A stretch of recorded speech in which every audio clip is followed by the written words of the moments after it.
నమస్తే. ప్రస్తుతం రాజ్ న్యూస్ మెదక్ జిల్లాలో ఉంది. విశాఖ ఉక్కు ఉద్యమానికి మా మద్దతు ఉంటుంది. మేము కూడా భారతదేశంలోనే ఉన్నాం. మేము తెలంగాణ రాష్ట్రం నుంచి మేము విశాఖ ఉక్కు ఉద్యమానికి మద్దతు ఇస్తున్నామని కేటీఆర్ మాట్లాడుతున్నారు. ఆ బయట మీరు వినే ఉన్నారు. వెనకటికి తెలంగాణలో ఒక సామెత ఉంది. కేసీఆర్ కూడా పదే పదే చెప్తూ ఉండేవాళ్ళు. కేటీఆర్ గారు దయచేసి ఈ సామెతను ఒక్కసారి మీరు గుర్తుకు చేసుకోవాలి. కూట్ల రాయి తీయలేనోడు ఏట్లకు పోయి పెద్ద బండరాయి తీస్తానడట. అట్లా ఉంది మీ వ్యవహారం. రాష్ట్ర ప్రజలు నవ్వుకుంటున్నారు మీరు చేసిన ప్రకటన వల్ల. విశాఖ ఉక్కు ఉద్యమానికి సపోర్ట్ చేస్తామన్న మీరు తెలంగాణ రాష్ట్రంలో నిజాం షుగర్ ఫ్యాక్టరీకి సంబంధించిన 3 యూనిట్లను పూర్తిగా క్లోజ్ చేసి 2012-15 డిసెంబర్లో క్లోజ్ అయిన నిజాం షుగర్ ఫ్యాక్టరీ 3 యూనిట్లని కనీసం తెరిపించలేని దుస్థితిలో ఉన్నారు. 5,000 మంది కార్మికులు రోడ్డున పడి వాళ్ళు చాలామంది చావు బతుకుల మధ్య ఉన్నారు. చాలామంది ఆత్మహత్యలు చేసుకున్నారు. గుండెపోటుతో చనిపోయిన వాళ్ళు ఉన్నారు. రాష్ట్రం వచ్చిన తర్వాత ఈ కంపెనీలు తెరిపిస్తామని హామీ ఇచ్చింది మీరు. మేము అధికారంలోకి వస్తే 100 రోజుల్లో తెరిపిస్తామని హామీ ఇచ్చి ఓట్లు వేయించుకొని అధికారంలోకి వచ్చిన తర్వాత ఆ కార్మికులను పూర్తిగా విస్మరించిన పరిస్థితి ఉంది. మేము అనలేదు అని మీరు అనొచ్చు, ఎందుకంటే గతంలో ఇంటికో ఉద్యోగం ఇస్తామని మేము ఎక్కడన్నామని అన్నారు. కానీ మీరు మీ మేనిఫెస్టోలో పెట్టిన అంశాలు చాలా క్లియర్గా ఉన్నాయి. ఒకసారి చూడాలి కేసీఆర్ గారు, కేటీఆర్ గారు. మీరు మర్చిపోయారా లేకపోతే మర్చిపోయినట్టుగా నటిస్తున్నారా? ఒక్కసారి చూడండి. 2014 మేనిఫెస్టో, టీఆర్ఎస్ మేనిఫెస్టోలోని 23వ పేజ్. తెలంగాణలో స్థిరమైన పారిశ్రామికాభివృద్ధి ద్వారా యువతీ యువకులకు లక్షలాది ఉద్యోగాలు కల్పించడానికి తెలంగాణ రాష్ట్ర సమితి దృఢ సంకల్పంతో ఉన్నది. నిజాం షుగర్స్ను పునరుద్ధరించాలని టీఆర్ఎస్ భావిస్తున్నది. ఇది టీఆర్ఎస్ మేనిఫెస్టోలో చెప్పిన విషయం. మీరు తప్పించుకునే అవకాశం లేదు కేటీఆర్ గారు. విశాఖ ఉక్కు ఉద్యమానికి సపోర్ట్ చేస్తామన్న మీరు ఈ షుగర్ ఫ్యాక్టరీని ఎందుకు తెరిపించలేకపోతున్నారు? రాష్ట్ర ప్రభుత్వ ఆధ్వర్యంలో నడిచే ఈ షుగర్ ఫ్యాక్టరీని తెరిపించడానికి మీకున్న ఇబ్బంది ఏంటో సమాధానం చెప్పాలి. దమ్ముంటే సమాధానం చెప్పాలి. రాజ్ న్యూస్ అడుగుతోంది. సవాల్ చేస్తున్నారు రాష్ట్ర ప్రజలు. ఈ షుగర్ ఫ్యాక్టరీకి సంబంధించిన 5,000 మంది కార్మికులు. తెలంగాణ ఆస్తుల పరిరక్షణ కోసం ఆత్మగౌరవ పోరాటం. లక్షలాది మందితో నిజాం షుగర్స్ను ఆక్రమిస్తాం. ఇది ఎవరి మాటలు మాట్లాడింది? కేసీఆర్ గారు. తెలంగాణ ఆస్తుల పరిరక్షణ కోసం పెద్ద ఎత్తున ఉద్యమించాలని, ఆస్తుల అమ్మకాలను అడ్డుకునేందుకు ఆత్మగౌరవ పోరాటం చేయాలని పిలుపునిచ్చారు. నిజాం షుగర్స్ ఆస్తులను ఆక్రమిస్తాం, అవసరమైతే ఈ విషయంపై నిజాం షుగర్స్ ఉద్యోగులతో మాట్లాడతామని, చెరకు సహకార సంఘాల నుంచి డబ్బులు ఇప్పించి ప్రైవేట్ సంస్థను అక్కడి నుంచి వెళ్ళగొడతామని కేసీఆర్ అన్నారు. ఇది మాట్లాడిన మాటలు. ఒకసారి గుర్తుకు చేసుకోవాలి కేసీఆర్ గారు. ఇంకా చాలా అంశాలు ఉన్నాయి. సీఎం మెడలు వంచుతారా, వాజమ్మలుగా మిగిలిపోతారా? 3 మంత్రులకు కేసీఆర్ సవాల్. దేనికి సంబంధించి? ఇది కూడా నిజాం షుగర్ ఫ్యాక్టరీకి సంబంధించి. అంటే మీరు అధికారంలోకి రాకముందు ఒక మాట, వచ్చిన తర్వాత ఒక మాట. తెరాస మహాపాదయాత్ర, మెట్పల్లి టు హైదరాబాద్, గిట్టుబాటు ధరల కోసం ఆందోళనలు, నిజాం షుగర్ స్వాధీనానికి డిమాండ్, తెరాస జిల్లా కార్యకర్తల సమావేశ నిర్ణయం. మహాపాదయాత్రలు చేసింది మీరు తెలంగాణ రాష్ట్రం రాకముందు. మహాపాదయాత్రలు చేసి రాష్ట్రంలో అధికారంలోకి వచ్చిన తర్వాత మా బతుకులు బాగుపడతాయనుకుంటే వీళ్ళ బతుకుని పూర్తిగా సర్వనాశనం చేసింది తెలంగాణ రాష్ట్ర సమితి, ఇప్పుడున్న రాష్ట్ర ప్రభుత్వం. సమాధానం చెప్పాల్సిన అవసరం ఉంది. మెట్పల్లి, ఇప్పుడు నేనున్న మెదక్ జిల్లాలో ఉన్న షుగర్ ఫ్యాక్టరీ, బోధన్లో ఉన్న షుగర్ ఫ్యాక్టరీ, ఈ 3 యూనిట్లని ఎందుకు తెరిపించలేకపోయారో సమాధానం చెప్పాలి. విశాఖ స్టీల్ ప్లాంట్కు మద్దతు తర్వాత ఈ షుగర్ ఫ్యాక్టరీలను ఓపెన్ చేయించే దమ్ము మీకుందా లేదో ఒక్కసారి ఆన్సర్ చేయండి. చాలామంది కార్మికులు నాతో ఉన్నారు, కార్మిక నాయకులు ఉన్నారు. మనం మెదక్లో ఉన్నాం. మెదక్ నుంచి మళ్ళీ బోధనకి వెళ్ళబోతున్నాం. అక్కడున్న వాస్తవ పరిస్థితిని కూడా తెలుసుకుందాం. చెరకు రైతులు పడుతున్న ఇబ్బందుల గురించి కూడా మనం మాట్లాడబోతున్నాం. ఒకసారి మనం లోపలికి వెళ్దాం. కంపెనీ సిచ్యువేషన్ లోపల ఎట్లా ఉంది? వీళ్ళకి ఎంట్రీ లేదు అని అంటున్నారు. ఒక్క నిమిషం. వాళ్ళకి లేకపోవచ్చు, నాకు ఉంటుంది కదా సార్. లేదు సార్, నేను మీడియా పర్సన్ అండి. లేదు సార్. దేనికి లేదు? లేదు. దేనికి? ఇది కోర్టు పరిధి ఉంది కాబట్టి పర్మిషన్ లేదు సార్. హలో అండి, నమస్తే. కాదండి, అది కాదండి. మేము ఒక్క నిమిషం. మేము గేట్ దగ్గర నిలబడ్డాము. అప్పుడు పరిస్థితి ఎట్లా ఉంది, ఇప్పుడు ఎట్లా ఉందని ఒక విజువల్ తీస్తున్నాము. మేమేం లోపలికి వెళ్ళి నేను అదే అంటున్నానండి. మేమేం చేయట్లేదు ఇక్కడ. హలో, అవునండి. మీడియాకి ఎంట్రీ లేదని కోర్టు ఏమని చెప్పిందా? సరే చేయండి సార్, కంప్లైంట్ చేయండి. ఓకే చేయండి సార్, చేయండి కంప్లైంట్ చేయండి. సో ఇది ప్రస్తుతం ఉన్న పరిస్థితి. నిజాం షుగర్ ఫ్యాక్టరీ లోపల ఉన్నాం. ఒక్కసారి చూడొచ్చు, ఇక్కడున్న ఆటోలు వెహికల్స్ లారీలు మొత్తం పూర్తిగా ఎక్కడికక్కడ ఇబ్బందికర పరిస్థితి ఉన్న సిచ్యువేషన్ మనం చూస్తున్నాం. ఇది వాస్తవ పరిస్థితి. కనీసం లోపలికి ఎంట్రీ లేదని అంటున్నారు, కోర్టు ఆర్డర్స్ ఉన్నాయని అంటున్నారు. సరే, కోర్టు ఏమని ఆర్డర్ ఇచ్చింది అన్నది మనం తర్వాత దాని గురించి మాట్లాడదాం. ఇక్కడున్న వాస్తవ పరిస్థితి ఇది. పూర్తిగా 5,000 మంది కార్మికులు. ఇది కేవలం ఒక యూనిట్ మాత్రమే. మెదక్లో ఉన్న ఈ యూనిట్, దాంతోపాటు మెట్పల్లిలో ఉన్న యూనిట్, అదేవిధంగా బోధనలో ఉన్న యూనిట్, ఈ 3 యూనిట్లను పూర్తిగా నిర్వీర్యం చేసింది రాష్ట్ర ప్రభుత్వం. గత పాలకులు అని అంటున్నారు. గత పాలకులు కూడా పాపం చేశారు. చంద్రబాబు నాయుడు అమ్మేశారు, రాజశేఖర రెడ్డి దాన్ని పక్కన పెట్టేశారు. కానీ మీరేం చేశారు? రాష్ట్రం వచ్చిన తర్వాత మా బతుకులు బాగుపడతాయనుకున్నారు కార్మికులు. కానీ ఈ రాష్ట్రం వచ్చిన తర్వాత, ఈ ప్రభుత్వం వచ్చిన తర్వాత మీరు కూడా చేతగాని వాళ్ళుగా మిగిలిపోయారు అనేది చాలా స్పష్టంగా కనిపిస్తోంది. ఈ కంపెనీకి సంబంధించిన భూములపైన కొంతమంది కన్నుబడిందన్నది కూడా చాలా స్పష్టంగా అర్థమవుతుంది. దీనికి కూడా సమాధానం చెప్పాలి. బయటికి వెళ్దాం మనం. లోపలికి ఎంట్రీ లేదు అని అంటున్నారు, మనల్ని అడ్డుకునే ప్రయత్నం చేస్తున్నారు. సో కొంతమంది కార్మికులు ఉన్నారు. సీతారాములు గౌడ్ గారు ఈ యూనిట్కి సంబంధించి అందరినీ ఒక ఉద్యమాన్ని నడిపిస్తూ ఉన్నారు. గతంలో పాదయాత్ర కూడా చేశారు. ఇందిరా పార్క్ దగ్గరకు వచ్చి కార్మికులంతా, ఈ 3 యూనిట్లకు సంబంధించిన కార్మికులంతా ఆందోళన చేశారు. ఒకసారి వాళ్ళతో మాట్లాడు. సీతారాములు గౌడ్ గారు, అసలేంటి పంచాయతీ, ఎందుకు తెగట్లేదు?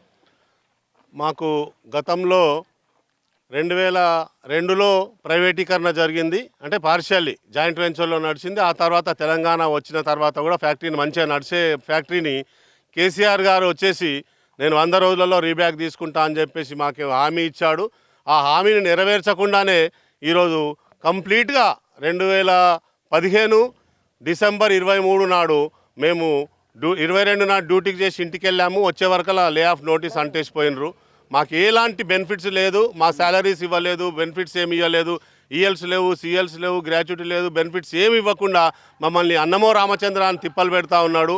అయితే దీని గురించి మేము చాలాసార్లు కేటీఆర్ గారికి, కేసీఆర్ గారికి మరియు హరీష్కు, కవితకు కూడా చాలాసార్లు విన్నవించడం జరిగింది. అందరూ కూడా సానుకూలంగా పరిష్కరిస్తా అని చెప్తున్నారు. ఎవ్వరు కూడా మాకు సానుకూలంగా పరిష్కరిస్తలేరు. మేము అనేది ఏంటంటే ఫ్యాక్టరీలు గోకరాజు గంగరాజుకు ప్లస్ ప్రభుత్వానికి ఇద్దరి మధ్యలో ఉన్న డిస్ప్యూట్లో అనవసరంగా మమ్మల్ని ఇన్వాల్వ్ చేసి, ఒకవైపున విశాఖ స్టీల్ ఉద్యమానికి మేము సపోర్ట్ చేస్తున్నామని కేటీఆర్ అంటున్నారు. కానీ ఇవెందుకు వాళ్ళకి కనబడట్లేదు? విశాఖ ఉక్కు గురించి ఈరోజు మాట్లాడే కేటీఆర్, నేను ఎన్నోసార్లు కేటీఆర్ను కలవడం జరిగింది. మా నిజాం షుగర్స్ కార్మికుల సమస్యలు తీర్చండి అని చెప్తే కూడా ఆయన పెడచెవిన పెట్టిపోయిండు. ఈరోజు కేవలం ఎమ్మెల్సీ ఎన్నికల స్టంట్ గురించి మాత్రమే కేటీఆర్ ఈ ప్రతిపాదన ముందుకు తెచ్చిండు. నేను కూడా ఈ రాజ్ న్యూస్ ఛానల్ ప్రకారంగా నేను కేటీఆర్కు సవాల్ విసురుతున్నా. నీకు దమ్ము ధైర్యం గిట్ట ఉంటే ముందుగల తెలంగాణలో ఉన్న నిజాం షుగర్స్ యూనిట్ 3 యూనిట్ల గురించి ప్రతిపాదన చెయ్యి. అంతేగాని ఇక్కడ మీ అయ్యా సామెతనే చెప్తా ఉన్నా నేను, తల్లికి అన్నం పెట్టేలోను పిన్న తల్లికి ఏదో బంగారు గాజులు చెప్పిస్తా అన్నాడని మీ అయ్య పదే చెప్తాడు కదా. ఇక్కడ ఉన్న కార్మికుల గురించి నువ్వు మాట్లాడవు, కానీ విశాఖ ఉక్కు కర్మాగారము, విశాఖ ఉక్కు వాళ్ళ గురించి మాట్లాడతావు. నీదేం ఏ పార్టీ ముఖం? ఇదే మేము డిమాండ్ చేస్తూ ఉన్నాము. నీకు చిత్తశుద్ధి అనేది ఉంటే నువ్వు నిజమైన తెలంగాణ బిడ్డ అయితే నిజాం షుగర్స్ పునరుద్ధరించు, కార్మికుల కష్టాలు నెరవేర్చు. లోపలికి కూడా కనీసం ఎంట్రీ లేదంటున్నారు. కారణం ఏంటి? కోర్టు ఏమైనా ఆర్డర్ ఇచ్చిందా ఎవరిని లోపలికి వెళ్ళొద్దని? కోర్టులో పెండింగ్ ఉన్నది. మా సమస్య ఏంటంటే ఆల్రెడీ మాకు ఆస్తులు అమ్మేసి, నిజాం షుగర్స్ ఆస్తులు అమ్మేసి ఉన్న కార్మికులకు సెటిల్మెంట్ చేయండి అని ఇస్తే కూడా ఈ దౌర్జన్యమైన మన టీఆర్ఎస్ పాలకులు సుప్రీంకోర్టుకు వెళ్ళారు. మళ్ళీ అందుకోసమనే ఇక్కడ ఉన్న మేనేజ్మెంట్ అనేదే లేదు అసలు. గోకరాజ్ గంగరాజ్ ఎప్పుడో తప్పుకున్నాడు. కేవలం గవర్నమెంట్ వాళ్ళ శుద్ధితోనే ఇది ఇట్లా జరుగుతూ ఉంది. గవర్నమెంట్ వాళ్ళ ఆదేశాల ప్రకారంగానే ఎవరిని కూడా లోనికి రాణిస్తలేరు. ఉన్న క్వార్టర్స్ ఉన్నాయి. క్వార్టర్స్లో మినిమం ఒక 10-20 మంది ఉన్నారు. వాళ్ళకు మినిమం సదుపాయాలు, కరెంటు లేదు, నీళ్లు లేవు, ఎలాంటి ఒక బెనిఫిట్ లేదు. ఎట్లా అంటే మినిమం ఈ రోజుల్లో మారుమూల ఉన్న తండాలలో కూడా కరెంటు లేకుండా బతకలేరు తండావాసులు. ఇక్కడ కరెంట్ ఇవ్వని అన్ని మాకు కోర్టు ఆర్డర్ ఇచ్చినా కానీ కరెంట్ ఇవ్వడం లేదు. ఇక్కడ క్వార్టర్స్ లో ఉన్న వాళ్ళు మీరు క్వార్టర్ లోనే ఉంటున్నారా? ఎంతకాలం నుంచి ఉంటున్నారు ఇక్కడ? 30 సంవత్సరాలు. హెల్త్ ప్రాబ్లం ఉందా? హెల్త్ ప్రాబ్లం ఉన్నది. పెరాస్ వచ్చింది. పైసలు లేక ఇబ్బంది పడుతున్నా. మా భార్యకు పెరాలస్ వచ్చింది. ఎట్లా బతుకుతున్నారు మీరు? ఏం పని చేసుకుని బతుకుతున్నారు? కళ్ళు శిష్యులు కడుకుతా బతుకుతున్నా. అందుకనే మాట్లాడలేదు. మాట్లాడడానికి రావట్లేదు. చాలామంది ఇట్లా అనారోగ్యం బారిన పడి ఇబ్బందులు పడుతున్న కుటుంబాలు ఎన్నో ఉన్నాయి. చాలామంది చనిపోయిన కుటుంబాలు ఉన్నాయి. కానీ ఈ రాష్ట్ర ప్రభుత్వానికి, ముఖ్యమంత్రికి కనీసం చలనం కూడా లేని పరిస్థితి మనం చూస్తున్నాం. మీరు ఇక్కడే ఉంటారా? మేము కాలనీలో ఉంటాం. కాలనీలోనే ఉంటారు. మేము ఏంటి ప్రస్తుత పరిస్థితి? కరెంటు కట్ చేస్తున్నామని అంటున్నారు, నిజమేనా? కరెంటు కట్ చేస్తాం. మేము కోర్టు పోయినాము. కోర్టులో చెప్తే కోర్టు ఆర్డర్ కూడా ఇచ్చింది, మీ కరెంట్ వీళ్ళకు సెటిల్మెంట్ అయ్యే వరకు వీళ్ళకి కరెంట్ సప్లై చేయమని. కానీ వీళ్ళు 28 లక్షలు బకాయి ఉన్నారంట. ఆ బకాయి చేర్చే వరకు మేము ఇవ్వమని వాళ్ళు అంటున్నారు. గవర్నమెంట్ డి అంటే ఎవరు సార్? గవర్నమెంట్ ప్రభుత్వమే కదా. ఆ ప్రభుత్వం మేము ఇవ్వమంటున్నారు. ఈయననేమో ఇవ్వమంటున్నారు, వాళ్ళు ఇవ్వమంటున్నారు. గవర్నమెంట్ కోర్టు క్లియర్గా చెప్పేసింది కరెంట్ ఇవ్వమని. మేము అడిగితే కరెంటు వీళ్ళు బిల్ కట్టాలి, వాళ్ళు కరెంట్ మేమే బిల్ కట్టుకుంటాం. మా కరెంటు మీటర్లు ఫిట్ చేయమంటే కూడా మాకు కరెంట్ ఇస్తలేరు. మాకు ఇంచుమించు 70 రోజులు అవుతుంది. ఇగో ఈ బాబుకు ఇక మొన్ననే ఒక పాము వచ్చింది ఎదురుగా రాత్రి. మా బాబు వీడు చదువుకోలేక ఇప్పుడు ఆన్లైన్ క్లాసులు అంటే గవర్నమెంట్, ఇప్పుడు మాకు కరెంటే లేదు, మా ఫోన్లు ఛార్జింగ్ లేవు. ఎట్లా పిల్లలకి ఎట్లా చూసుకుంటారు? మిమ్మల్ని మర్చిపోయిండు కేటీఆర్. విశాఖ ఎక్కడో ఉన్న పక్కన రాష్ట్రాన్ని కార్మికులకు మద్దతు అని అంటున్నాడు. ఏమనిపిస్తుంది మీకు? ఏమనిపిస్తుంది అంటే మా ఊర్లలో బుడగ జంగమ వాళ్ళు ఏమిటి కథలు చెప్తారు. ఆ కథలు బుర్ర కథలు చెప్తారు చూడు, ఆ కథలు చెప్పేటోడు అనమాట వీడు. పిట్ట కథలు చెప్పేటోడు. మీకు మీరు చేస్తేనేమో శృంగారం, వేరేవాడు చేస్తే వ్యభిచారం అన్నట్టున్నది వాని కథ. మేమే కార్మికులు, నిజాం షుగర్ ఫ్యాక్టరీ కార్మికులు మేము చచ్చిపోతున్నాం. వాడట నిజాం విశాఖ ఉక్కు ఫ్యాక్టరీని తెరుస్తాడట. ఈడ ఆంధ్రలోకి మీకు బాగలేదని వాళ్ళు తిట్టి పంపించేస్తే, రెండు కలిసి ఉన్న రాష్ట్రాలను మీడియా తీస్తే ఆంధ్రలో మీరు వేరని, మీ కార్మికులు అంతా తినిపోతారు. ఆ కార్మికులు ఏమో మంచోళ్ళు, మేము బేకారగలమా? మేము చచ్చిపోయినా సరే ఆ కార్మికులు మంచోళ్ళ అంటే ఓట్ల కొరకు, ఇప్పుడు ఎమ్మెల్సీ ఓట్ల కొరకు, ఆంధ్రలో ఓట్లని మాకు వాడాలనే ఉద్దేశంతో వంది. మిమ్మల్ని చచ్చిపోయినా సరే మా గురించి పట్టించుకోడు. మొన్ననే ఇచ్చినాం సార్ ఈశ్వరావుకి ఒక లెటర్ ఇచ్చినాం మేము కరెంట్ గురించి. ఆయన తీసి పడేసిండు ఇట్లా పక్కన పడేసి. ఈ ఎమ్మెల్యేకి ఇచ్చాం, తీసి పడేసిండు ఇట్లా.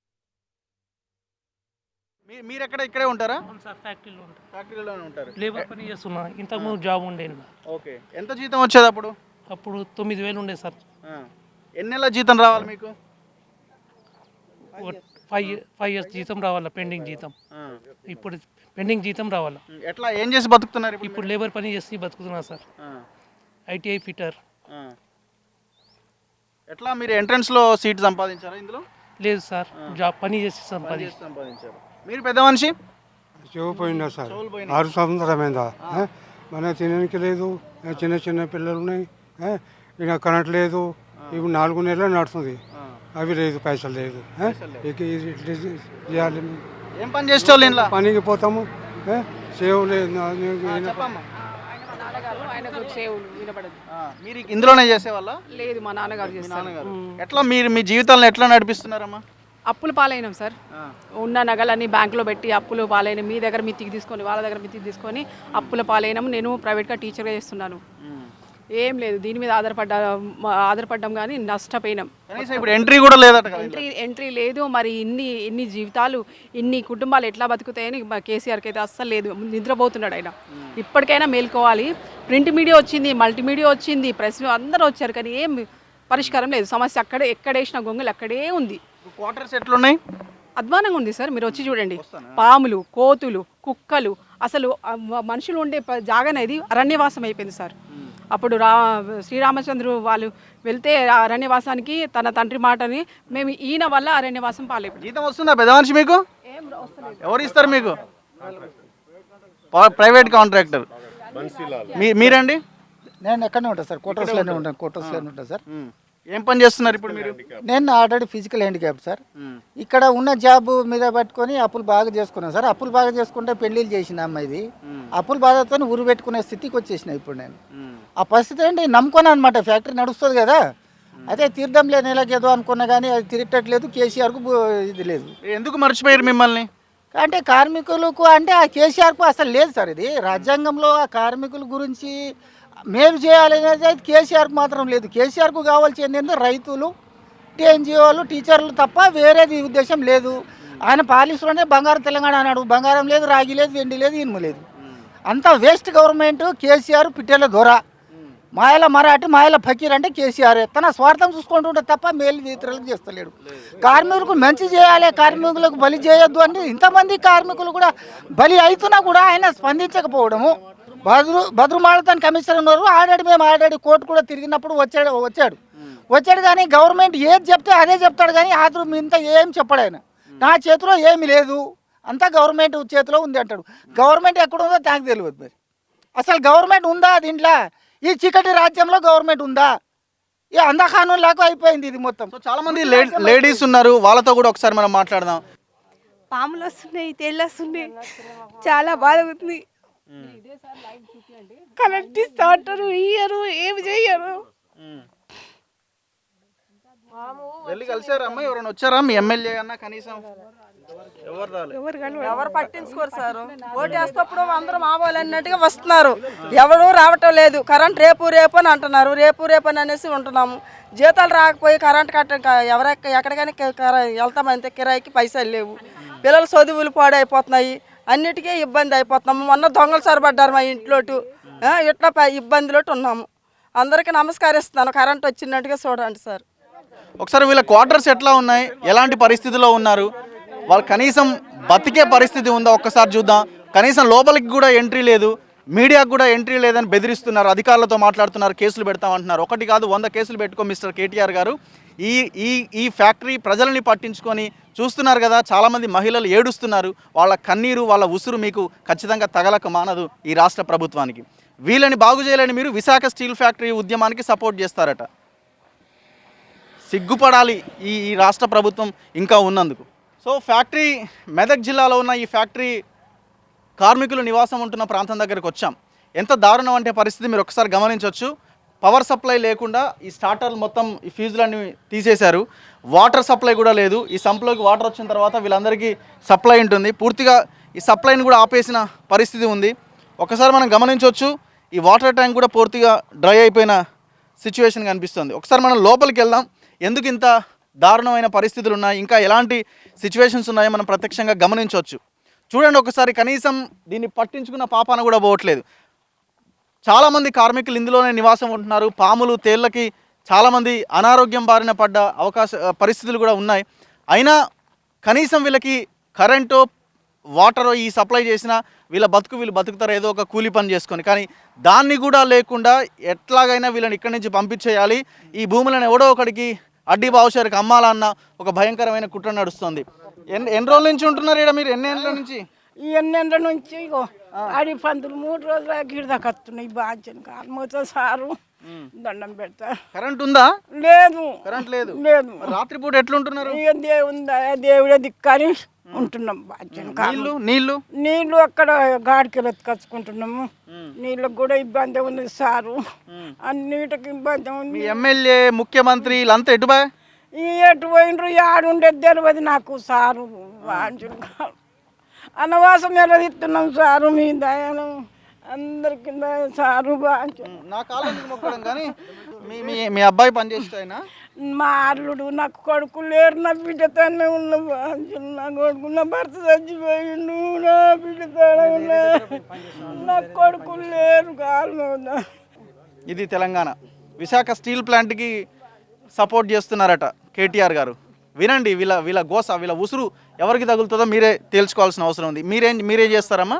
భర్త ఫిట్టర్ అండి, టర్బన్ ఆపరేటర్గా పనిచేస్తుండే. 30 years నుంచి ఇక్కడే ఈ ఫ్యాక్టరీని నమ్ముకొని జాబ్ చేసిండు. అంటే క్వార్టర్ వచ్చేసి ఒక 20 years అవుతుందండి. అయితే 30 years సీనియారిటీ తనది. ఇంతవరకు ఒక్క రూపాయి కూడా ఇవ్వలేదు. మళ్ళీ ఇవ్వకపోగా ఏంటి ఒక 6 months శాలరీ కూడా ఇవ్వకుండా సడన్లీ లాకౌట్ చేశారు. మరి ఉండడానికి ఇప్పుడు మేము సడన్లీ ఈ ఫ్యాక్టరీలో చాలా జీతాలతో పిల్లల చదువులు నెట్టుకుంటూ వచ్చినాము. తర్వాత మాకు సైడ్కి కానీ ఎలాంటిది కరెంటు లేదండి. ఇప్పుడు కరెంట్ లేక కూడా 3 years అవుతుంది. 3 years అవుతుంది. వాటర్ లేవు. మేము ఆడపిల్లలము, మా ఆయన లేబర్గా పనిచేస్తున్నాడు. ఇప్పుడు ఇంట్లో ఈ పరిస్థితులను ఇబ్బంది ఎదుర్కోవాలి కదా, బాబు చదువునికిన. ఇప్పుడు బయట వెళ్దామన్నా మాకు రెంట్ కట్టుకునే పరిస్థితి లేదు. కరెంట్ లేకపోతే రాత్రి అంతా అడవిలాగుంది కదా. అడవిలాగుంది, అడవి పందులు కూడా వస్తున్నాయండి. నీళ్లు లేవు, కరెంటు లేదు, అడవి పందులు వస్తున్నాయి. నానా ఇబ్బంది అవుతుందండి. ఒకటే మేము అనేది ఏంటంటే, సరే అది ప్రభుత్వం ఏ నిర్ణయం తీసుకుంటుందేమో, మాకు రావాల్సిన అమౌంట్ ఇచ్చేసి మాకు ఈ సరైన కరెంటు వాటర్ ఇస్తే సరిపోతుందండి. మరి ఎందుకు రెస్పాండ్ అవ్వట్లేదు గవర్నమెంట్? రెస్పాండ్ అవడం లేదంటే ఈ ఆస్తులను ధ్వంసం చేసి అమ్ముకోవడానికి వాళ్ళ కోరిక సార్. ఇప్పుడు ఆంధ్రులు అన్నావు, ఆంధ్రులు అంటే ఆంధ్రులు 2002లో ప్రైవేటైజేషన్ చేసినప్పుడు కూడా కొన్ని అర్హత ఉన్న వాళ్ళని అందరినీ ప్రైవేట్ వాళ్ళు తీసుకున్నారు. మిగతా వాళ్ళకు కూడా రోడ్డున పడేయకుండా వీఆర్ఎస్ ఇచ్చి పంపారు. కానీ తెలంగాణ వస్తే జీవితాలు బాగుపడతాయి అనుకున్నారు, కానీ ఇప్పటికీ దారుణంగా ప్రభుత్వం రోడ్డు పాలు చేసింది. ఎంతోమంది కార్మికులు ఆలోచన చేసి సిక్కైపోయారు. మరి పిల్లలు చదువులు లేక పెళ్ళిళ్ళు చేయలేక కూడా దుర్భర పరిస్థితి ఎదుర్కొంటున్నారు. అయితే ఇకనైనా కేటీఆర్ తెలంగాణలో ఆసియా ఖండంలోనే అతిపెద్ద ఫ్యాక్టరీని మర్చిపోయి దీన్ని గుర్తెరుగుతలేడు, కానీ నిద్రపోయినట్టుగా ఇక్కడుండి ఆంధ్రలో ఒక హక్కును ఈయన గుర్తు చేసుకోవడం చాలా దారుణం.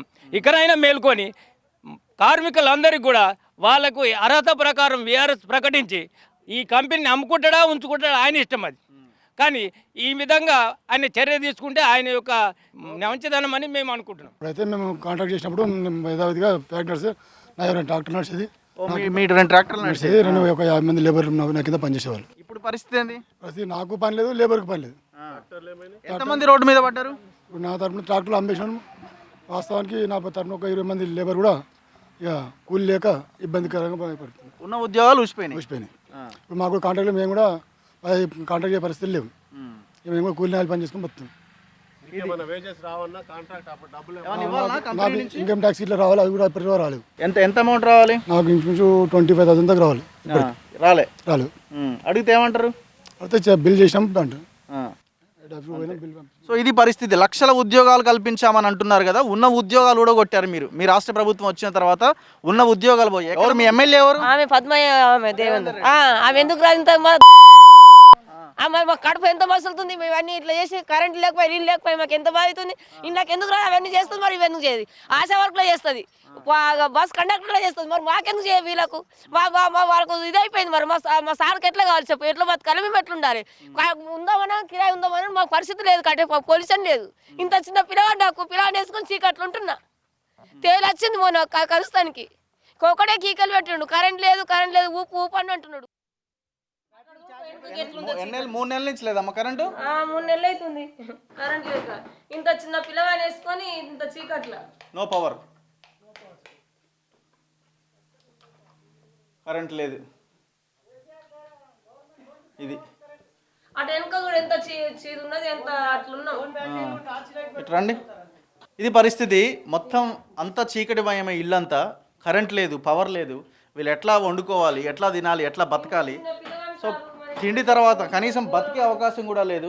చూడొచ్చు ఒకసారి మనం ఇంటి బయటకు వస్తే మొత్తం చెట్లు, అంతా అధ్వానంగా ఉన్న పరిస్థితి మనం చూస్తున్నాం.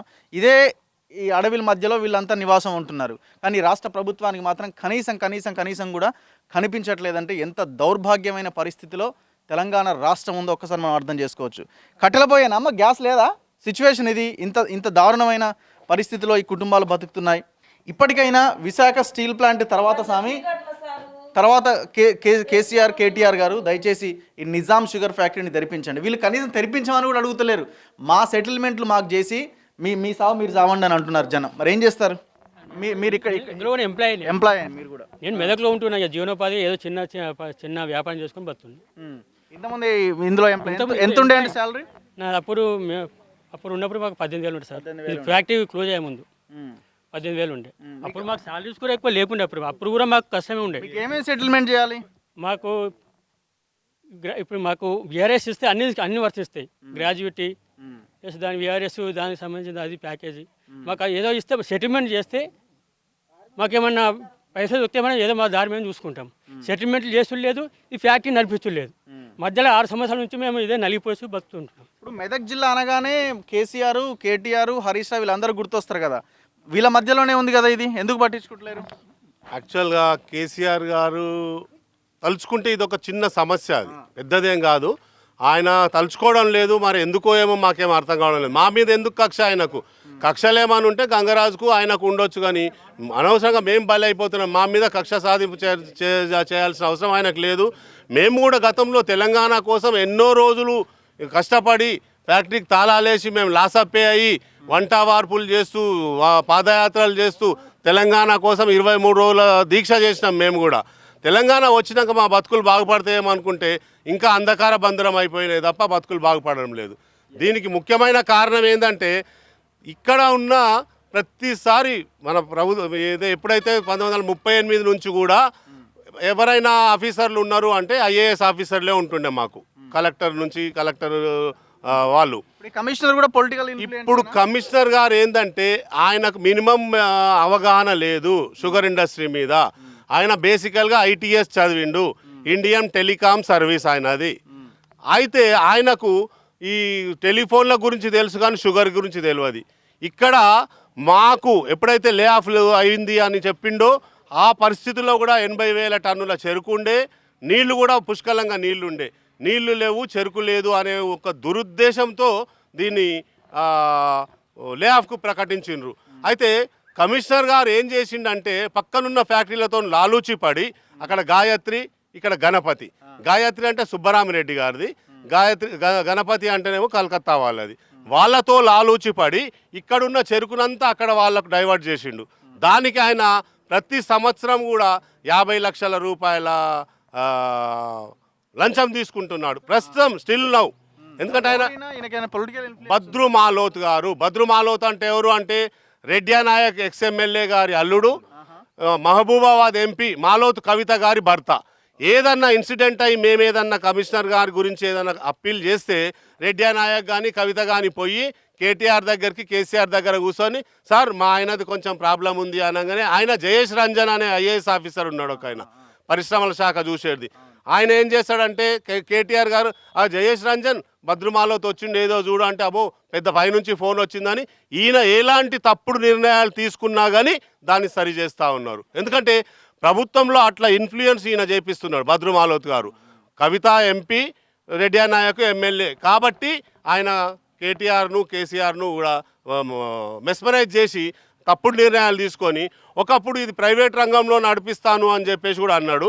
దానికి పోచారం శ్రీనివాసరెడ్డి హయాంలో మనము మన ఫ్యాక్టరీ నుంచి తీసుకుపోండి, రైతులను తీసుకుపోండి అంటే ఏ రైతులను తీసుకుపోలే, ఓన్లీ టీఆర్ఎస్ రైతులను మహారాష్ట్ర తీసుకుపోయి అక్కడ వాళ్ళతోని ఆ చెరుకు పండించే రైతులతో మాట్లాడితే అక్కడ 18 నెలల క్రాప్ సార్, ఇక్కడ 12 నెలల క్రాప్.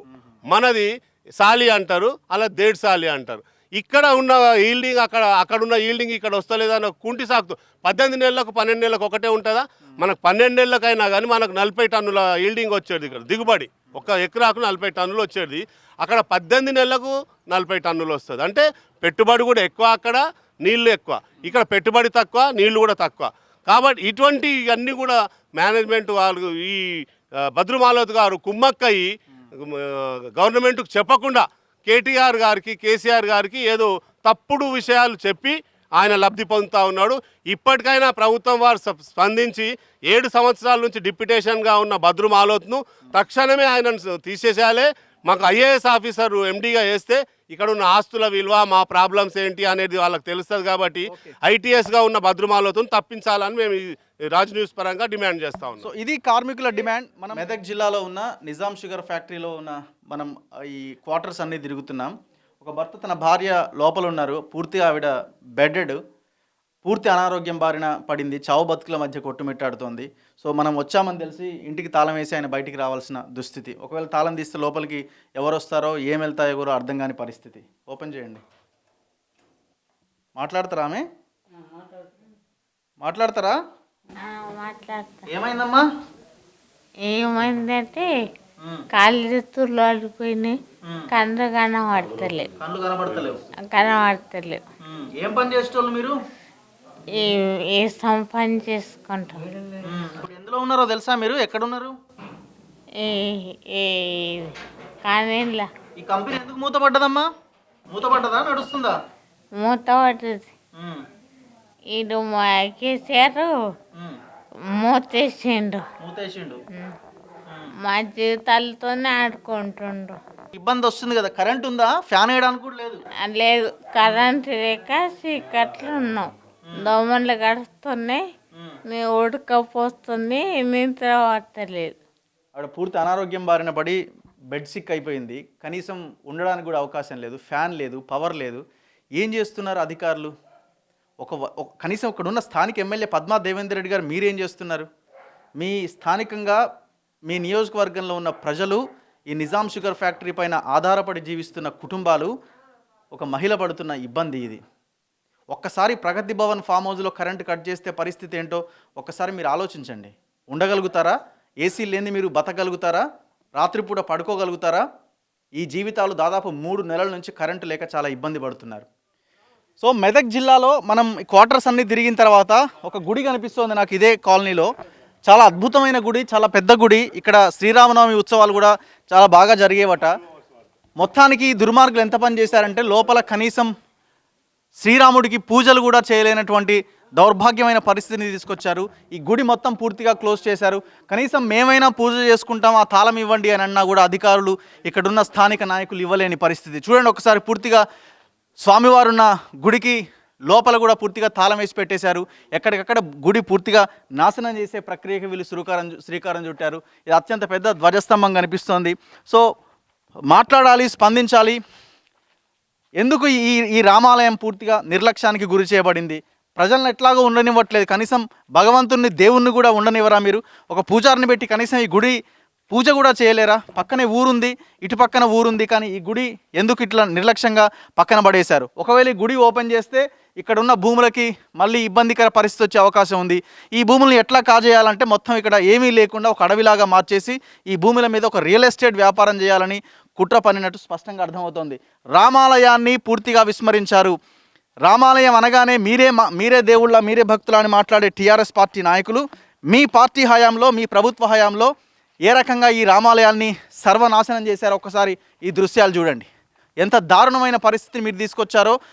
ఒకప్పుడు చాలా పెద్ద ఎత్తున ఇక్కడ ఉత్సవాలు జరిగేవట, అలాంటి ఉత్సవాలు లేవు. ఈ పూర్తి రామాలయం కూడా అదే గర్భగుడిలో శ్రీరాముడు తాళం వేసుకొని లోపల ఉన్న పరిస్థితిని కల్పించారు. చూడండి ఒకసారి, అక్కడ పక్కన హనుమంతుడి ఆలయం ఉంది. ఆ హనుమంతుడి ఆలయాన్ని కూడా పూర్తిగా పక్కన పడేశారు. అది కూడా కూలడానికి సిద్ధంగా ఉన్న పరిస్థితి. ఒక పూజారిని పెట్టి కనీసం ఆ రాముడికి పూజలు కూడా చేయలేని దౌర్భాగ్యమైన స్థితిలో ఈ రాష్ట్ర ప్రభుత్వం ఉంది అని అంటే ఇక్కడున్న భక్తుల మనోభావాలను ఏ రకంగా దెబ్బతీస్తున్నారో ప్రజలారా ఒక్కసారి గమనించండి. మనం ఈ మెదక్ నుంచి బోధన వెళ్తున్నాం. అక్కడ కూడా ఇదే పరిస్థితి. వందల మంది, వేల మంది కార్మికులు రోడ్డున పడ్డారు. కమిషనరు, ముఖ్యమంత్రి, అధికారులు, మంత్రులు ఆడిన ఈ నాటకంలో 5,000 మంది కార్మికులు మొత్తం రోడ్డున పడ్డారు. 2 ప్రైవేటు కంపెనీలకి చెరకును పూర్తిగా డైవర్ట్ చేసి ఈ నిజాం షుగర్ ఫ్యాక్టరీని పూర్తిగా మూసేసే ఒక భయంకరమైన కుట్ర జరిగింది. ఎవరి మెప్పు కోసం కమిషనర్ పనిచేస్తున్నారో కమిషనర్ కూడా సమాధానం చెప్పాలి. 7 సంవత్సరాల నుంచి ఆయన కమిషనర్గా కొనసాగుతున్నారంట. ఎంత దౌర్భాగ్యం! 2 సంవత్సరాల తర్వాత మార్చాల్సిన అవసరం ఉంటుంది, కానీ పొలిటికల్ ఇన్ఫ్లుయెన్స్ ఉండడం వల్లే కొనసాగుతున్నారని ఇక్కడ ఉన్న స్థానిక నాయకులు చెప్తూ ఉన్నారు. ఇప్పటికైనా కేటీఆర్ గారు విశాఖ ఉక్కు తర్వాత తెలంగాణలో ఉన్న నిజాం షుగర్స్ ఫ్యాక్టరీకి సంబంధించిన తెలంగాణ రాష్ట్ర ప్రజల హక్కుని కాపాడడం నేర్చుకోండి. మాట్లాడే ముందు మనం ఏం మాట్లాడుతున్నాం ఒకసారి ఆలోచించి మాట్లాడాల్సిన అవసరం కూడా ఉంది. మనం బోధన వెళ్దాం. అక్కడున్న కార్మికుల పరిస్థితి ఏంటి? రైతులు కూడా చాలామంది ఉన్నారు. రైతులను కూడా మనం పలకరిద్దాం. మెదక్ నుంచి మనం బోధన్ చేరుకున్నాం. బోధన్ షుగర్ ఫ్యాక్టరీ ఎదురుగా ఉన్నా నేను. చాలామంది కార్మికులు ఉన్నారు, వందల మంది కార్మికులు ఉన్నారు. చాలామంది క్వార్టర్స్లో అనారోగ్య పరిస్థితుల్లో ఇబ్బందులు పడుతూ కనిపిస్తున్నారు. చూడండి, Nizam Deccan sugars limited NDSL మనకు కనబడుతుంది. మొత్తం లే ఆఫ్ చేశారు. గేట్లకి తాళాలు ఉన్నాయి, లోపలికి ఎంట్రీ లేదంటున్నారు. లోపల ఒక 2-3 సెక్యూరిటీ గార్డ్స్ని పెట్టి లోపలికి ఎంట్రీ ఎట్టి పరిస్థితిలో లేదని అంటున్నారు. లోపలికి వెళ్ళే అవకాశం కూడా లేదు, ఎందుకంటే లోపల తాళాలు వేసిన పరిస్థితి ఉంది. సో ఇది అత్యంత దారుణమైన పరిస్థితి. విశాఖ ఉక్కు ఉద్యమానికి నా మద్దతు ఇస్తామన్న కేటీఆర్ గారు, నేను అక్కడికి వెళ్ళి సపోర్ట్ చేస్తామన్న కేటీఆర్ గారు ఒక్కసారి విశాఖ తర్వాత చాలా దూరంగా ఉంది అది. మీరు వెళ్ళాలంటే ఫ్లైట్లో వెళ్ళాలి. బోధన్ రండి దయచేసి. ఈ బోధన్ వస్తే మీకు ఇక్కడ ఉన్న వాస్తవ పరిస్థితి ఏంటో తెలుస్తుంది.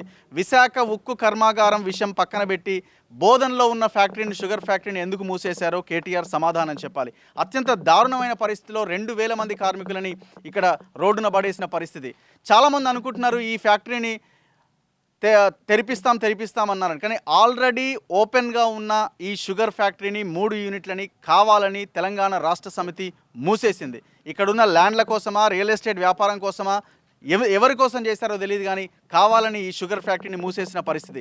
రాష్ట్ర వ్యాప్తంగా చర్చ నడుస్తోంది. విశాఖ ఉక్కు ఫ్యాక్టరీ ఉద్యమం తర్వాత కేటీఆర్ వచ్చి బోధన్ షుగర్ ఫ్యాక్టరీ సంగతి తేల్చామని అంటున్నారు. చాలామంది ఇక్కడ నాయకులు ఉన్నారు, ఈ ఉద్యమానికి నాయకత్వం వహిస్తున్న వాళ్ళు. వీళ్ళంతా మెట్పల్లి అదేవిధంగా బోధన్ ఇటు నుంచి ఒక మహాపాదయాత్రగా హైదరాబాద్ ఇందిరా పార్క్ వద్దకు వచ్చి పెద్ద ధర్నా కూడా వీళ్ళు నిర్వహించారు. వీళ్ళందరూ కార్మికులే. వీళ్ళ జీవితాలు అత్యంత దారుణంగా ఉన్నాయి. కనీసం బతకలేని పరిస్థితిలో ఉన్నారు. కంపెనీ ఓపెన్ చేయడం తర్వాత మాకు బతకడానికి సెటిల్ చేయండి, శాలరీ సెటిల్ చేయండి అని వీళ్ళు అడుగుతున్నారు. సమాధానం లేదు. కుమారస్వామి గారు ఉన్నారు. కుమారస్వామి గారు ఈ ఉద్యమాన్ని లీడ్ చేస్తున్నారు. ఏం జరుగుతుందండి? 5 సంవత్సరాలుగా ఇదే పరిస్థితి ఇది. మేము ప్రభుత్వాన్ని ఒకటే కోరుతా ఉన్నాం, ఈ సమస్య కార్మికులది కాదు. ముఖ్యంగా మాకు ఇప్పుడు ఏం డిమాండ్ లేవు, కోరికలు కూడా లేవు. ప్రభుత్వం ఏదైతే సృష్టించిందో సమస్యని, ఆ సమస్యను పరిష్కారం చేయమంటున్నాం. దాంట్లో ముఖ్యంగా 5 సంవత్సరాలకి వెళ్ళి ప్రభుత్వం వాటా ఉన్నప్పటికీ ప్రభుత్వం నోరు మెదపకుండా ఊరికే టైంపాస్ చేస్తూ అక్కడక్కడ రాజకీయ నాయకులతో లీకులు ఇప్పిస్తూ ఉన్నారు. ఇక్కడ ఉన్న ఎంపీ గారు, కవిత గారు మేము ఫ్యాక్టరీ తెరిపిస్తామంటారు. కేసీఆర్ గారు ఫ్యాక్టరీ తెరిపించి జీతాలు భత్యాలు చెల్లిస్తామంటారు. కేటీఆర్ గారు ఇవాళ మేము ఒకటే అడుగుతున్నాం వాళ్ళని, మా సమస్య మీరు సృష్టించింది కాబట్టి మీరే దాన్ని పరిష్కరించాలా. ఇవాళ 5 సంవత్సరాల కాలంలో చాలామంది కార్మికులు బెడ్ సిక్ అయి చనిపోవడం జరిగింది. ఇవాళ ఇంకా కార్మికులు పిల్లలకు పెళ్ళిడికి వచ్చిన పెళ్ళిళ్ళు కూడా పోస్ట్పోన్ చేసుకుంటున్నారు. చదువులు మానేపించుకున్నాం. మరి ఇంకా ఎన్ని రోజులని మేము అడుగుతూ ఉన్నాం. మొన్న రీసెంట్లీగా మేము హైదరాబాద్ వరకు పాదయాత్ర చేసిన 200 కిలోమీటర్లు నడిచినప్పటికీ పాలక పార్టీకి చెందిన ఒక్క నాయకుడు కూడా, ఏ ఎంపీటీసీయో, జెడ్పీటీసీయో, ఎమ్మెల్యేనో, ఎంపీయో, కనీసం హైదరాబాద్ వరకు అంతమంది ఉన్న ఒక్క నాయకుడు కూడా వచ్చి మీ సమస్య ఏంటి అని అడిగిన పాపాన పోలేదు. మాది మేమే పాదయాత్ర చేసుకున్న ఒక ధర్నా కార్యక్రమం. గతంలో ముఖ్యమంత్రి అసెంబ్లీలో చెప్పినట్టున్నారు కదా, ఇది సాధ్యం కాదు, టేక్ ఓవర్ చేసే అవకాశం లేదు అని. అంటే సాధ్యం కాదు అని ఆయన తప్పించుకోవడం చెప్పిండు. కానీ ఆ సీజన్లో 14-15 సీజన్కి దగ్గర 1,35,000 చెరుకు ఇక్కడికి వెళ్ళిపోయింది. దానికి ప్రభుత్వమే మరి సబ్సిడీ చెల్లించడం జరిగింది. 7 కోట్ల రూపాయలు సబ్సిడీ చెల్లించారు, రవాణా సబ్సిడీ. మరి 4 కోట్లు ఖర్చు పెడితే నడిసే ఫ్యాక్టరీని 7 కోట్లు రవాణా ఛార్జీలు చెల్లించి మరి ఇక్కడికి వెళ్ళి చెరుకు తరలించి ముఖ్యమంత్రి ఒక తప్పుడు ప్రచారం, అసెంబ్లీ సాక్షిగా తప్పుడు ప్రచారం చేశాడు. మరి దానికి తోడు ఇక్కడ ఉన్న వ్యవసాయ శాఖ మంత్రి పోచారం శ్రీనివాసరెడ్డి గారేమో మరి 4 కోట్లు నడిసే ఫ్యాక్టరీని వదిలేసి 7 కోట్లు ఆయన సబ్సిడీ చెల్లించడం ఎంతవరకు వాళ్ళ దృష్టిలో దీన్ని మూసేయాలనే ఉద్దేశం ఉంది. దీంట్లో 2 బోర్డు డైరెక్టర్లు ఉన్నారు. ఒక ఆయన షుగర్ కేన్ కమిషనర్ భద్ర మల్హోత్రా, ఇంకో అతను షుగర్ ఇండస్ట్రీస్ డిపార్ట్మెంట్ సెక్రటరీ. ఈ 2 కూడా దాంట్లో సంతకాలు పెట్టారు లే ఆఫ్కి. అంటే వాళ్ళకి దీని మీద పూర్తిగా అవగాహన లేదు. కంపెనీ మీద అవగాహన లేక ప్రైవేటు యాజమాన్యంతో కుమ్ముక్కై ఈ పనులు చేశారు. మేము ఇవాళ ఒకటే కోరుతా ఉన్నాం, మమ్మల్ని ఇవాళ ఈ 5 సంవత్సరాల కాలానికి జీతభత్యాలు చెల్లించాలి, రిమైనింగ్ సర్వీస్లో ఉన్న కార్మికులకు సెటిల్మెంట్ చేయాలని అడుగుతా ఉన్నాం. వాళ్ళకి దేని మీద అదృష్టం ఉంటే అక్కడ మాట్లాడుతున్నారు. ఏంటంటే ఈ ఫ్యాక్టరీ నుంచి 50 కిలోమీటర్ మీద ఒక మాగి ఫ్యాక్టరీ ఉంది, 100 కిలోమీటర్ కామారెడ్డి ఫ్యాక్టరీ ఉంది. 7 లక్షలు 8 లక్షలు క్రేషింగ్ చేస్తున్నారు. ఈ ఫ్యాక్టరీ మూసేస్తేనే ఆ ఫ్యాక్టరీ నడుస్తుంది అని కనపడుతుంది నాకు. ఎందుకంటే ఇక్కడ ఉన్న వాళ్ళు 2,000 మంది వాళ్ళ కుటుంబం రోడ్డు మీద వచ్చేసారు. ఇవాళ 5 సంవత్సరాన్ని 100 దినాల్లో తీసుకోమంటే ఫ్యాక్టరీ ఉన్నది. మా పరిస్థితి ఎలా ఉందో ఆ పరిస్థితి వాళ్ళ కొడుకులు బిడ్డ మీద రావాలని అనుకుంటున్నాం. మేము రోడ్డు మీద తిరుగుతున్నాం. 200 కిలోమీటర్ ఇక్కడ నుంచి నడిచిపోతే మీరు రావద్దా అక్కడ మాట్లాడడానికి, రాజకీయం చేస్తానికి వెళ్తున్నారు మీరు ఇక్కడ అని. మీరు మనుషులే కదా, మీరు కూడా మనుషులు, మేము కూడా మనుషులే. మీ ఎమ్మెల్యే గారు ఉన్నారండి, వాళ్ళ చేతిలో అయ్యే మంది పోయారు. చెప్తున్నాం అన్ని సార్లు పోయి నేను రాసియండి నేను పంపుతానని చెప్తున్నారు. కవిత మేడం దగ్గర వేస్తున్నారు, చేయగలిగిన బట్టి నాతో కాదు వాళ్ళని, జీతం మాతో కాదని. కాకపోతే ఎట్లా అంది, నడిచిన ఫ్యాక్టరీకి బంద్ చేశారు. ఇవాళ 100 కోట్ల రూపాయలు పెట్టేస్తే రన్నింగ్లు వచ్చేస్తున్నాయి. అన్ని ఫ్యాక్టరీ రన్నింగ్ వస్తాయి. డిస్టిలరీ యూనిట్ ఉంది, పవర్ ప్లాంట్ ఉంది, ఇంకా ఆరో ప్లాంట్ ఉంది. అవి అన్నీ నడిస్తే వస్తాయి కదా. ఇక్కడ తీసుకుపోయి వేరే దగ్గర భూమిలో తవ్వి పైప్ లైన్లు వేసి డబ్బులు పంపేస్తున్నారు. మంచి పుట్టకి పెట్టకుండా ఎట్లా చిన్న పిల్లలు ఉన్నారు, ఇంట్లో పెళ్ళిళ్ళు పిల్లకి ఉన్నారు. ఇప్పుడు 20 మంది చచ్చిపోయారు, ఇంకా 20 మంది సిక్గా ఉన్నారు. వాళ్ళకి సాగు కూడా డబ్బులు లేదు. అడితే ఇల్లు చెప్తున్నారు మా దగ్గర లేదు. 7,000 రూపాయలు వీరు మసి చచ్చిపోతే ఇస్తున్నారు. ఫ్లైట్ ఛార్జెస్ అన్ని బంద్ చేశారు. మేము ఎమ్మెల్యే గారికి కూడా రిక్వెస్ట్ చేసాము, సార్ కనీసం ఇల్లు ఇవ్వకపోతే మీరు గవర్నమెంట్ ద్వారా ఇంకొక 10,000 వాళ్ళకి ఇచ్చేయండి, సాయం చేయండి, మా డబ్బులు వస్తే రికార్డ్ చేసుకోమని చేయండి. లేకపోతే మేము గవర్నమెంట్ దగ్గరకు పోయి చెప్పాము, సార్ ఈ కంపెనీ నడిచిపోయింది కదా, మీరు మూసేశారు, మీరు సంతకాలు పెడితేనే అయింది. కంపెనీ వాళ్ళు ప్రైవేట్ మనీకి మాట్లాడితే నా ఒక్క సంగతి, మా ఎండిది ఒక్కతే సంగతం ఉంది. కావాలని మూసేశారు అనుకుంటున్నారా? వేరే కావాలనే మూసేశారు. కావాలనే 14 పారాలు, ఇంకోటి 16,000 హెక్టర్స్, ఎకరాలు కాదు హెక్టర్స్. ఓకే, 32,000 దాదాపు అప్పుడు చంద్రబాబు నాయుడు ప్రైవేట్ పరం చేశాడు. 2002లో మన గోకరాజు గంగరాజు గారు లీజుకు తీసుకున్నారు. 15లో అర్ధరాత్రి లాకౌట్ చేశారు. అంటే ఏ ఉద్దేశంతో చేసి ఉంటారని మీరు అనుకుంటున్నారు? వాళ్ళు ఒకటయ్యారు సార్, అంతే అంతే. మా కార్మికుల పొట్టలు కొట్టినీళ్ళకి ఇప్పుడు బంగారు తెలంగాణ అంటుండు కదా కేసీఆర్. బంగారు తెలంగాణ అంటున్నాడు, కేసీఆర్ అంటుండు, కవిత అంటుండు, ఇప్పుడున్న ఎమ్మెల్యే కూడా అంటున్నాడు. ఏది బంగారు తెలంగాణ? ఏది సార్, ఎక్కడ ఉంది బంగారు తెలంగాణ? 40 మంది చనిపోయారు, 20 మంది సిక్కున్నారు, 40 మంది చనిపోయారు. 40 మంది చనిపోయారు. ఎంత బాధ ఉంటే అంటారు సార్. ఎట్లా మీరు మీ లైఫ్ లీడ్ చేస్తున్నారు? లైఫ్ లీడ్ చేయటం అంటే బతకాలి కదా సార్. బతకడానికి ఏదో ఒకటి కూలీ నాలో చేసుకొని బతికేయాలా. ఈ కర్మ మేము కూడా గవర్నమెంట్ రిక్రూట్ అయినామండి. గవర్నమెంట్ రిక్రూట్ అయినాము, గవర్నమెంట్తో సమానంగా మాకు జీతాలు వచ్చేటిది 2002లో ఇది జాయింట్ వెంచర్ చేయడం జరిగింది. జాయింట్ వెంచర్ 2002 నుంచి 2015 డిసెంబర్ 23 దాకా నడిచిందండి ఫ్యాక్టరీ. గవర్నమెంట్ టీఆర్ఎస్ గవర్నమెంట్ ఏర్పడ్డాక 18 నెలలకి ఇది కావాలని మేనేజ్మెంట్ ఇటు గవర్నమెంట్ కలిసి ఇది కావాలని మూసేశారండి. ఇది దీనికి బై ప్రొడక్ట్స్ ఉన్నాయండి. ఆల్కహాల్ ఫ్యాక్టరీ ఉంది, డిస్టిలరీ ఉంది, పవర్ ప్లాంట్ ఉంది, ఆర్ఓ ప్లాంట్ ఉంది, బయోగ్రీన్ తయారు చేయొచ్చు. నడిచే ఫ్యాక్టరీ మూసేస్తారు. కొంతమంది అవగాహన లేక రాజకీయ నాయకులు అంటారంటే తెరిపిస్తాన్నాడు కదా 2014లో సీఎం అన్నాడు. 2014 మూత వల్లేదు. ఇది 2015 డిసెంబర్ ఎలా అంటే టీఆర్ఎస్ ప్రభుత్వం వచ్చినాక 18 నెలలకు కావాలని మూతేశారండి. ఇది కారణం అన్యాయం చేద్దామని, ఈ ఫ్యాక్టరీని ఏమో చేద్దామని వాళ్ళ ఇద్దరు లావాదేవీల వల్ల మేము ఈరోజు రోడ్డుకి వచ్చామండి. మా ఆడపిల్ల పెళ్ళిళ్ళు అయిపోయినాయి, చదువులు అయిపోయినాయి. ఇది ఇంత దరిద్రం బతుకు ఎవరికైనా వస్తుందా? బంగారు తెలంగాణ ఎవరికైనా వాళ్ళ కుటుంబానికి బంగారు తెలంగాణ అయింది. ఈరోజు మేము రోడ్డున పడ్డాం. విశాఖ ఉద్యమం చేస్తా ఉంటుంది కదా, ఎందుకు కన్నతల్లి కన్నం పెట్టాడు, పినతల్లికి బంగారు కాల్ చేసిండట. ఫస్ట్ నీ రాష్ట్రాన్ని ముందు చూసుకో. నీ కాన్స్టిట్యూషన్ ఇది, మీ కూతురు కాన్స్టిట్యూషన్ ఇది. బోధన్ మన కవిత మేడం ఏం చెప్పిను, 2018 ఎలక్షన్లో 32 నెలల జీతాలు మూడు వారాల్లో వస్తామని చెప్పింది. ఎలక్షన్ దాటేసింది. మొన్న మేము పాదయాత్ర చేస్తాం. మొన్న ఏది ఫిబ్రవరి 8వ తారీఖు నుంచి 17వ తారీఖు పాదయాత్ర చేపట్టినామండి, నడుచుకుంటా బోధన్ నుంచి హైదరాబాద్ దాకా. ఆ మధ్య క్రమంలో మనం పిలిపించి మీకు త్వరలో 18 కోట్లు రిలీజ్ చేస్తామని చెప్పింది. మరి ఇప్పటిదాకా 18 దాకా పాదయాత్ర చేస్తే కాళ్ళు ఒకసారి చూపించండి. 200 కిలోమీటర్లు నడిస్తే బోధన్ నుంచి హైదరాబాద్ వరకు 200 కిలోమీటర్లు నడిస్తే వాళ్ళ కాళ్ళు ఎట్లా అయ్యాయో ఒకసారి చూడండి. ఇది పరిస్థితి. ఒక్కసారి వీళ్ళ కాళ్ళు చూడాలి. అంటే 200 కిలోమీటర్లు వీళ్ళు బోధన్ షుగర్ ఫ్యాక్టరీ కోసం మా జీవితాలు కాపాడండి కేసీఆర్ అని అంటే ఏం చేశారు? వీళ్ళ కనీసం జీతాలు ఇవ్వలేదు. వీళ్ళ ఫ్యాక్టరీని మొత్తం మూసేశారు. 2014లో అధికారంలోకి వచ్చిన తర్వాత 18 నెలలకి కేసీఆర్ కావాలని మూసేసిన కంపెనీ ఇది. ఇప్పుడు ఆయన కొడుకేమో విశాఖ ఉద్యమం చేస్తామని అంటున్నారు. బోధనలో కంపెనీని తెరిపించండి మీకు దమ్ముంటే, మీకు చేతనైతే.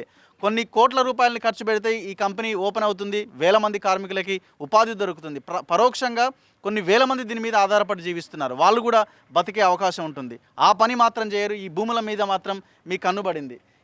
ఎట్లా ఈ 200 కిలోమీటర్ల పాదయాత్ర తర్వాత మీకు ఏమైనా భరోసా కలిగిందా? ఎవరైనా వచ్చి మీతో మాట్లాడారా? సార్ మేము ఈ నుంచి మా చెక్కనార్ నుంచి గేట్ నుంచి వెళ్ళాము. 8వ తారీఖు నుంచి వెళ్తే ఎవరన్నా అధికారాలు వచ్చి మాకేమైనా పలకరించి మీరు అంత దూరం ఎందుకు వెళ్తారండి, మీరు ఏదైనా హామీ ఇస్తాని ఒక్క నాయకుడు కూడా టీఆర్ఎస్ నాయకులు ఎవరు రాలేరు, ఎవరు చేయలేరు. ఇది కావాలని చేసిరు, కుమ్మక్కయ్యారు ఇద్దరు. అయితే కేసీఆర్ తీసుకుంటా అన్నాడా, మరి గోకరగంగ తీసుకుంటా, వాళ్ళిద్దరికి పడిరాక అర్ధరాత్రి 23 తారీఖు 12వ నెల 2015లో అర్ధరాత్రి అక్రమైన ల్యాబ్ చేసిండ్రు. ఎవరికి తెలియకున్నా 12 కొట్టంగా నైట్ డ్యూటీ ఉంటుంది, 12 డ్యూటీ వచ్చిన వాళ్ళకి ఆపేసిండ్రు. ఇది అక్రమైన ల్యాబ్ సారు, సరైన ల్యాబ్ కాదు. ఇంకా సిగ్గుసేటు వాడు చెప్తున్నాడు అది ఎట్లా ఏది ఉప్పుదట విశాఖపట్నంలో. నీకేమవసరం, నీ ఇల్లు నువ్వు సరి చేసుకో. నీకు సిగ్గు శరం ఉంటాయి నీకు. బోధన్ ఫ్యాక్టరీలో నీ అన్న, నీ అక్క, నీ అందరు వచ్చి చెప్పిండ్రు 100 రోజుల ప్రభుత్వంలో మేము 49% గవర్నమెంటు, 59% ప్రైవేటు. అప్పుడు మంచి రన్నింగ్ నడుచుకుంటూ వచ్చింది. వీళ్ళు వచ్చిన తర్వాతనే కావాలని చేసింది సార్. 100% ఇది కావాలని చేసింది. చాలా తప్పు అసలు ఇది. ఏం జరిగింది ఆ రోజు రాత్రి 2015లో? 2015లో డిసెంబర్ 23న అర్ధరాత్రి డ్యూటీకి వచ్చేలోపు ల్యాబ్ చేసి ఉంది, ఎవరిని రానియలేరు. ఆ రోజు నుంచి మేమంతా బయట తిరుగుతూనే ఉన్నాం. ప్రతి వాళ్ళు చాలా కష్టంలో అనుభవిస్తున్నారు మా వాళ్ళు. చాలామంది చనిపోయారు, ఇప్పుడు చాలామంది సిక్లో ఉన్నారు. సిక్లో ఉన్న వాళ్ళంతా ఎక్కడ ఉన్నారు? వాళ్ళ ఊర్లో కోటర్లలో లేరు. ఉన్న కోటర్లు కూడా చాలామంది అమ్ముకున్నాము వెళ్ళక. ఇప్పుడు పరిస్థితి పల్లెలలో అక్కడక్కడ కొంతమంది గుడారాలు వేసుకొని కంపెనీ లోపలికి కూడా పోయడానికి ఛాన్స్ లేనట్టుంది. మీ ముంగటనే వెళ్ళనిస్తలేరు, మాకైతే అసలే వెళ్ళనిస్తలేరు. రెస్పాండ్ గారండి, వాళ్ళు ఆల్రెడీ సంతకాలు చేశారు అక్కడ, చేశారు కాబట్టి వాళ్ళు కుమ్మక్క అయిపోయారు అక్కడ ప్రైవేట్ మేనేజ్మెంట్ తోటి. అట్లా అయ్యి మాకు ఎప్పుడైతే తెలంగాణ గవర్నమెంట్ వచ్చిన తర్వాత 28 జీవో తీసిందో అప్పుడు లేపేశారు. అప్పటి వరకు వేయలేరు, బాగా నడిపించారు, మేము అందరం బతికే వాళ్ళం. ఆ జియో తీసిన తర్వాత ఇక హ్యాండ్బ్యాగ్ చేసుకుంటున్నారు కానీ వీళ్ళు బంద్ చేశారు రిపేర్ చేయించడం. అందువల్ల ఇది గత మమ్మల్ని కూడా బయటకు వస్తే ఏమన్నా డిసిజన్ తీసుకుంటారేమో కేసీఆర్ గారు అని వీళ్ళు మమ్మల్ని బయటకు తోలేయడం జరిగింది. ఆ తర్వాత అసలు పట్టించుకోవడం నాయకుడు లేరు. ఇంతకుముందు ఏమైనా ఆరోగ్యంగా ఇబ్బంది అనిపించినప్పుడు హాస్పిటల్కి, ఇక్కడ హాస్పిటల్ ఉండేదా మీకు? ఇదే కదా ఇది హాస్పిటల్ సార్, జనరల్ హాస్పిటల్. ఇది హాస్పిటల్. ఆ హాస్పిటల్లో ట్రీట్మెంట్ అయ్యేది ఇంతకుముందు అయ్యేది. ఇప్పుడు మరి ఇప్పుడు ఇక పోయి ఇక మూతపడ్డది. మేము హైదరాబాద్ అక్కడ పోయి చేయించుకున్నాం. ఇక అప్పటి నుంచి వెళ్ళి బంద్ అయింది. మాకు ఆభిజితం ఇస్తామన్నారు, అది కూడా లేదు, ఇది కూడా లేదు. మరి ఇట్లా అవసరం ఉన్నాం సార్. కేసీఆర్కి ఓటేసింది నువ్వు? అప్పుడు వేసిన సార్, అప్పుడు తెలంగాణ అన్నాడు, బంగారు తెలంగాణ చేస్తా అన్నాడు, అప్పుడు ఓటేసిన. బంగారం అయిందా? అయిపోయింది ఇప్పుడు సార్, బంగారం అయిపోయింది సార్. బాగా సీరియస్గా అయిపోయినా నేను. పిల్లలు ఏం చేస్తుంటారు? పిల్లలు ఏం పని లేదు సార్, వాళ్ళు చదవలే ఎక్కువ, వాళ్ళకి ఏం పని లేదు. ఇప్పుడైతే నాన్న పట్టుకుని. నమ్మకం ఉందా మరి ఇదేమైనా బాగుపడుతుందని? నమ్మకం అంటే సార్ నా సర్వీస్ అయిపోయింది, కానీ ఉన్న వాళ్ళకు పిల్లలకు బతకనికి నమ్మకం ఉన్నది. చేస్తే నడిపిస్తే నమ్మకం ఉన్నది. ఎట్లా మీకు ఈ కంపెనీతో మంచి అనుబంధం ఉంటుంది కదా, కొన్ని సంవత్సరాలు చేసి? 5 సంవత్సరాలు దీని మీదనే చేసినాం సార్. ఇప్పటిదాకా చేసినాము, మా పిల్లలకు మాకు బతికినాము. కానీ ఇప్పుడు చాలా ఇబ్బందిగా చేయింది సార్. పిల్లలు పెళ్ళిళ్ళు ఖర్చులు బాగా ఇబ్బంది అయింది. సో ఇది పరిస్థితి. కంపెనీ పరిసర ప్రాంతాలు ఒకసారి మనం చూడొచ్చు, మొత్తం చెట్లు మొలిచిపోయి ఎట్లా సిచ్యువేషన్ ఉందో ఒకసారి మనం గమనించవచ్చు. ఎక్కడికక్కడ చెట్ల ఆకులు రాలిపోయి పూర్తిగా నాశనం అయిపోయిన పరిస్థితి ఉంది. లోపల దాదాపు ఒక 20 మెగావాట్లకు సంబంధించిన ప్రాజెక్ట్ ఇది అని అంటున్నారు. అత్యంత పెద్ద ప్రాజెక్ట్ ఇది, ఆసియాలోనే అతిపెద్ద ప్రాజెక్టుగా గతంలో ఉండేది, ఇప్పుడు 2వ అతిపెద్ద ప్రాజెక్టుగా మనం చెప్పొచ్చు.